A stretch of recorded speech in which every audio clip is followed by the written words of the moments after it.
આજે ભારતીય જનતા પાર્ટી પોલીસનો ઉપયોગ કરીને અમારી સાથે કેસ કેસ કેસ અને જેલ જેલ જેલની રમત રમે છે, એનાથી આમ આદમી પાર્ટીનો કાર્યકર ડરવાનો નથી।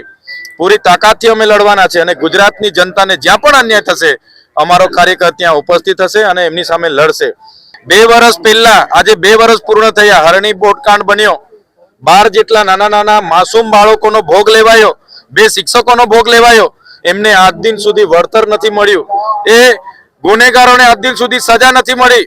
તમે વિચાર કરો, આજ વડોદરાના ભારતીય જનતા પાર્ટીના 5 જેટલા ધારાસભ્યોએ મુખ્યમંત્રીને પત્ર લખ્યો, એમણે કીધું કે આપણી સરકારમાં એક સામાન્ય નાગરિકને પોતાનું કામ કરાવવા માટે જ્યારે જંગ લડવો પડતો હોય એ પ્રકારે જવું પડે છે અને લડવું પડે છે, ત્યારે આ ભારતીય જનતા પાર્ટીમાં પોતાના ધારાસભ્યનું ના કોઈ સાંભળતું હોય તો સામાન્ય જનતાનું તો કોણ સાંભળશે? ત્યારે એક મોકો આમ આદમી પાર્ટીને મળે અને પરિવર્તન આવે, તમામ વર્ગના લોકોના કામો જે પેન્ડિંગ હશે તે તમામ વર્ગના કામો થશે, એ વિશ્વાસ અમે આજની કાર્યકર્તા સંમેલનમાં આપીએ છીએ।